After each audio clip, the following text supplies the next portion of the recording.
Bavandimwe Kristo Yesu akuzwe. Tugiye gusangira ijambo ry'Imana ku izina ry'Imana Data na Mwana na Roho Mutagatifu. Amina.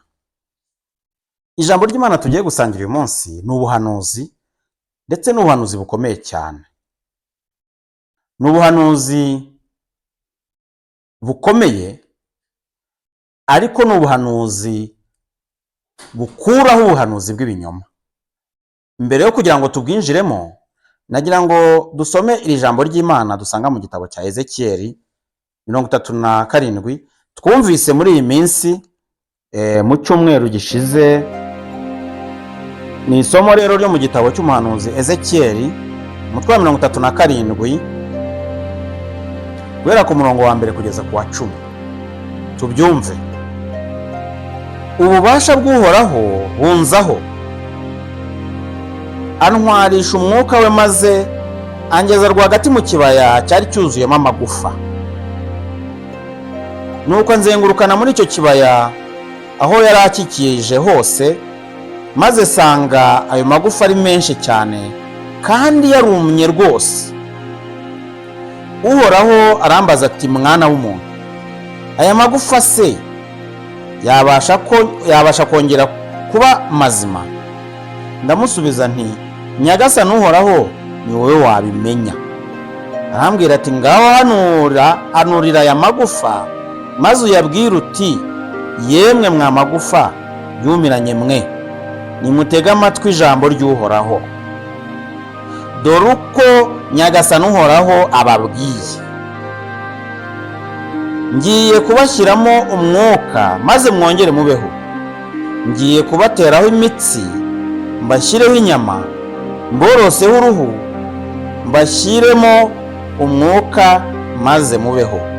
Bityo muzamenye ko ndi Uhoraho. Ubwo ndahanura nk'uko nari nabitegetswe. Igihe ndiho mpanura, ako kanya numva urusaku. Ayo magufa arakorakorana, rimwe rikegera irindi. Ngo ndebe, mbona imitsi iyafasheho, inyama ziratwikira, n'uruhu rurayorosa, ariko nta mwuka wari urimo. Nuko arambwira ati, ngaho mwana w'umuntu, uhanurira umwuka, ubwira uti, dore uko Nyagasani Uhoraho avuze. Wa mwuka we, turuka mu mpande zose uko ari enye, uhuhere kuri iyi mirambo, maze yongere ibeho. Igihe ndiho mpanura nk'uko nabitegetswe, umwuka uza muri ya mirambo, yongera kugira ubuzima. Nuko barahaguruka, biremamo igitero kinini cyane. Iryo ni ijambo ry'Imana. Turishimiye Imana. Bavandimwe rero, iri jambo rirakomeye cyane, kandi gukomera kw'iri jambo si ikindi, nuko hadutse abantu batubwira ngo nitwihanurire, twiyaturireho ibintu maze tubireme. Nagira ngo mbanze mpamye ngo ubwo ni ubuyobe bukomeye cyane, ndetse buteye ubwoba, kuko uretse no kuba ari ubuyobe, ni ugusenga ibigirwamana. Ese njyewe ubwanjye nshobora gusimbura Imana nkiremera ibintu Imana itabivuze? Oya, ntibishoboka. Ibi rero ndagira ngo nsobanure ko ari ugusenga ibigirwamana, kandi ibyo bintu bikaba byogeye hose. Muzabisanga mu macaci menshi, aho umuntu bamubwira bati, ibyo bintu rero wowe niwe ugiye kubyiremera, niwe ugiye kubyihanurira, jya ubyiyaturiraho kugira ngo bizakubeho. Bavandimwe, nagira ngo mbabwire ko mu bantu b'abasenga ibigirwamana bitwa New Age, bo muri New Age, ari bo bakora ibyo bintu, bakabyita technique de visualisation créatrice. Ni za technique zikoreshwa kugira ngo umuntu abe yakwidahamo ibitekerezo bibi yishyiremo ibyiza, ngo noneho ubuzima bugakurikira ibitekerezo, bugenda bubaho bugakurikije ibitekerezo ngo umuntu yiyaturiyeho. Ndetse hari n'abavuga ngo ireme maze ureme, bakongera bakavuga mu mahame bagenderaho ngo icyo wihamijeho, icyo wiyaturiyeho kiragenda kikabaho by'ukuri. Ariko ndagira ngo mbabwire ngo ubwo ni ubuyobe bukomeye, ndetse n'uburyo bwo kusenga ibigirwamana aho wowe ubwawe uba usimbuye Imana.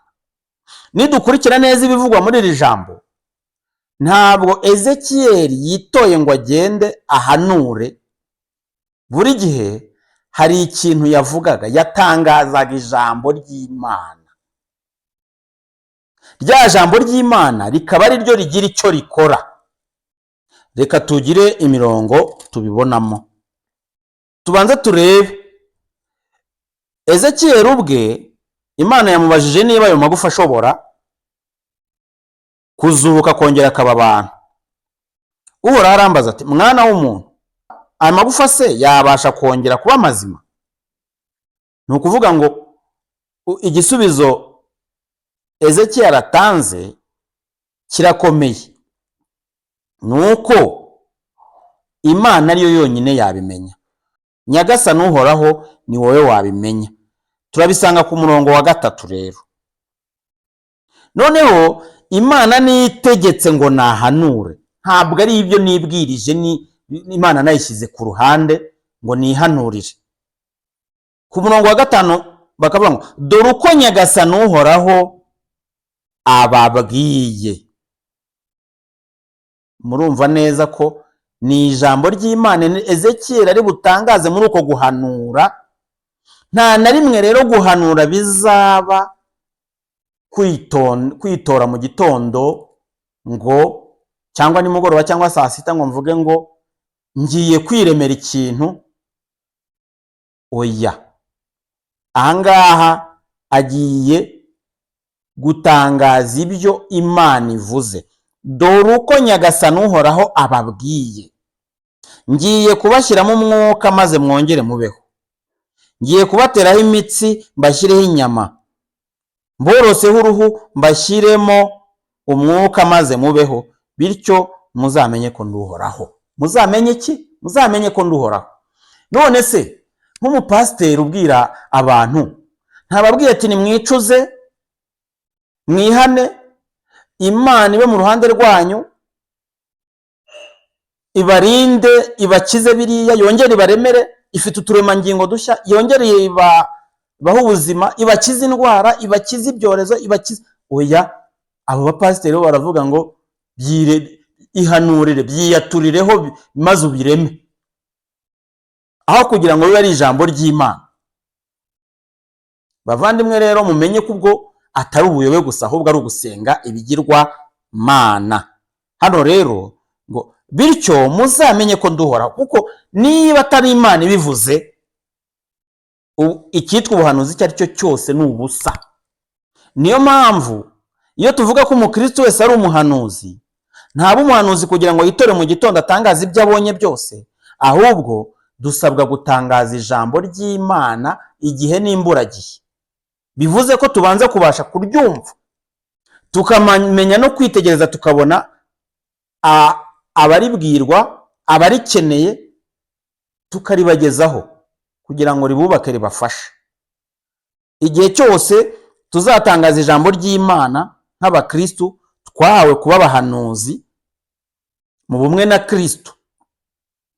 Ni Kristo ubutangariza muri twe, ni Roho Mutagatifu twahawe ubutangariza muri twe rya jambo ry'Imana. Ariko nitwibeshya ngo tuvuge ngo iby'Imana ntabwo ari ngombwa rwose, ntabwo ukeneye ko Imana igira icyo ikora kindi, ni wowe ugomba kubyihanurira, uzaba wibeshya cyane. Uzaba wibeshya niba utekereza yuko umuntu azabyiremera. Uzaba uguye mu guhinduka ikigirwamana, mu gusimbura Imana. Wowe njye nshobora gusimbura Imana nkarema iby'Imana yanyimye? Ntibishoboka. Icyo nkeneye ni ukuba ni ukwicuza, nkagarukira Imana, nkayikunda, nkayegera, nayo ikagenda inkiza. Icyo nabashije kubona mu buzima ni uko akenshi hari n'ubwo dusaba twaguye mu kibazo gikomeye, Imana ntihite ihera kuri cya kindi turi gusaba, ikabanza ikagenda ikuraho udukushe duto dutoya, ikazagera kuri cya kindi cy'ikigugu cyagukomereye, imaze kugufasha gukira n'utundi yakuye mu nzira, ikagukiza na cya kindi mu gihe cyacyo. Kuko Imana iyo uyisabye iguhera igihe uyishakiye, ikaguha uko ishaka, ikaguha n'icyo ishaka. Ntabwo ariko tuzayitegeka ngo bikore ubu ngubu nonaha, oya. Imana yo ishobora no kubwira ngo tegereza, ikabikora mu gihe gikwiye, ikabikora mu gihe yo ibona yuko ariho ubasha kwakira ibyo iguhaye. Rero bavandimwe, twumve neza, ntabwo Imana nayishyira ku ruhande ngo nihanurire, ngo niremere ibyo itampaye. Ntibishoboka. Umuhanuzi Ezekiyeli nibyo ari kutubwira. Noneho Ezekiyeli ku murongo wa 7 ngo ubwo ndahanura nk'uko nari mbitegetswe. Kuko bitegetswe n'Imana agakurikiza ijambo ry'Imana, ibyo ari kuvuga ako kanya birahita bibaho, kuko n'Imana iri kubitangaza. Ezekiyeli ni igikoresho gusa, ni mikoro y'Imana ibwira ayo magufu. Ibyo kugira ngo abantu bahaguruke bafite n'imibiri n'iki ntibyari bihagije. Icya kabiri ni uko igihe noneho kuvugira n'irindi jambo rya kabiri rikurikiraho, ntabwo ari Ezekiyeli uryibwiye. Ngaho mwana w'umuntu, uhanurira umwuka, wubwira uti dore uko Uhoraho, uko Nyagasani Uhoraho avuze. Dore uko Nyagasani Uhoraho avuze ni ijambo ry'Imana. Guhanura iteka ryose ni ijambo ry'Imana. Bamwe rero bavuga ngo dore ubuhanuzi bw'umunsi, dore ubuhanuzi bw'ukwezi, dore ubuhanuzi bw'umwaka. Babivanye he? Nibatubwire niba ari Uhoraho uvuze. Ariko niba ari Uhoraho atari Uhoraho uvuze, wikwibeshya ngo ubitegereze. Banza urebe niba uri mu bumwe n'Imana mbere yo kugira ngo ubone iyo migisha yayo. Ibyo bitandukanye rero no gutanga umugisha. Gutanga umugisha, umuntu wese ashobora gusabira umugisha umuntu, ariko nanone ni uko umusabira. Imana iguha umugisha, harimo no gutegeka, ariko ni Imana. Ndabisabye Imana ikugirire neza, Imana ikubabarire, ikweze, Imana iguha urubyaro. Uwo ni umugisha, ni ugusaba umugisha Imana, ariko uturuka he? Ku Mana. Bitandukanye no kuba navuga ngo byiyaturireho cyangwa reka mbikwaturireho, bizaba gutyo. Ntago biheraho ngo bibe gutyo. Niyo dutegeka mu izina rya Yesu, twitonde. Tugomba kuba duhamanya nawe, ari umwuka we uturimo. Umwuka w'Imana ni umugezi w'amazi atanga ubugingo utuvubukamo. Ni nko kuyobora ubwa buzima ku bantu. Kuko niyo ugiye gufasha abarwayi, niyo ugiye gusura abari muri gereza, ubashyiriye bwa buzima bukurimo. Kwa kubakoraho, kwa kugira icyo ubaha, ni ubuzima bwa Yezu wemeye ubashyiriye. Hari icyo abakoraho, ariko ni ukora. Ni Kristo wikorera muri twe. Ntabwo ari twebwe, ntabwo ari ugupfa kuzinduka ngo noneho uhere hejuru. Utabwiye abantu ngo nimwihane kugira ngo Imana yongere mu ruhande rwanyu, nimugomorora aho mwagomeye, hatuma ubuzima bw'Imana butabazamo. Ariko niba umuntu abanje akagomorora aho hagomewe, ubuzima bw'Imana buzaza muri wa muntu, noneho Imana ibe mu ruhande rwawe, ibyo yagambiriye kubayikunda bikubeho. Nuko rero hano turebe ikindi ahanuye kugira ngo mwumve uko giteye. Wubwira uti dore uko Nyagasani Uhoraho avuze, wa mwuka we, turuka mu mpande zose uko ari enye, uhuhere kuri iyi mirambo maze yongere ibeho. Turuka mu mpande zose uko ari. Icyo Uhoraho avuze gitandukanye n'icyo yakoze mu irema. Aba bantu igiye kubaha kuba abantu bazima bifitemo umwuka wa bene Adamu, wa bene Gahini, reka mbivuge gutyo. N'ubundi ntago ari wa mwuka uturutse mu kanwa, mu mazuru y'Imana cyangwa mu kanwa k'Imana ibahushyemo nk'uko yaremye wa muntu. Ntago aba bantu ari abantu bahawe umwuka w'Imana, ni umwuka biologike bahawe usanzwe uturutse mu mpande enye z'isi, ni umwuka biologike. Ni kuvuga ngo dushobora kubona ba bantu turi kumwe, abo ngabo bameze gutya ariko badafite wa mwuka uhumetswemo n'Imana. Ni ibintu bibiri bitandukanye dusobanukirwa.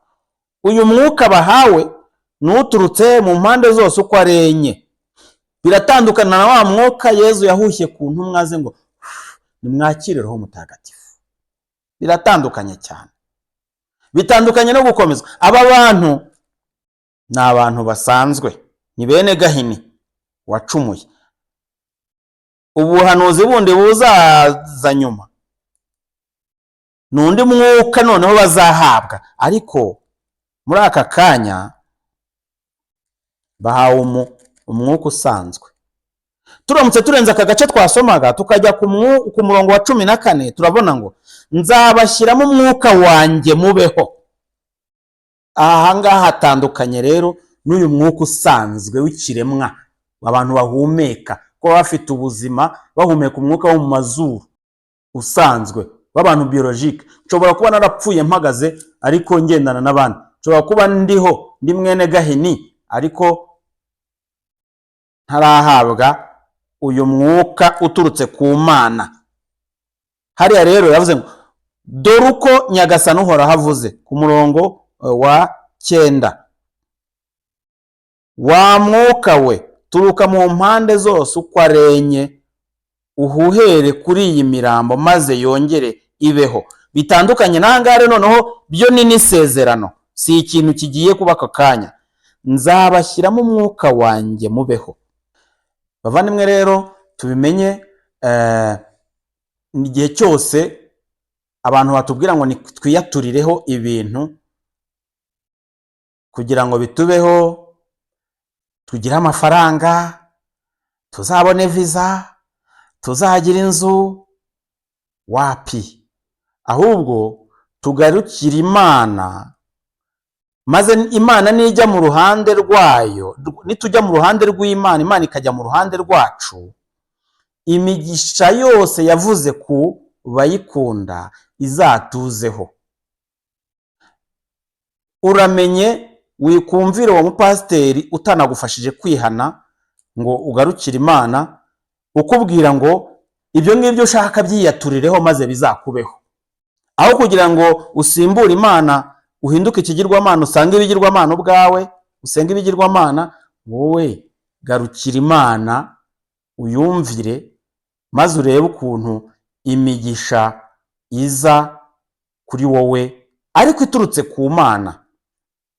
Naho ubundi kwiyaturiraho ibyo ushaka ngo ubireme, Imana wayishyize ku ruhande, ni ugusenga ibigirwamana ndetse n'icyaha gikomeye Imana yanga urunuka. Uramenye rero. Kristo Yezu akuzwe iteka ryose. Amen. Ku izina ry'Imana Data na Mwana na Roho Mutagatifu. Amina.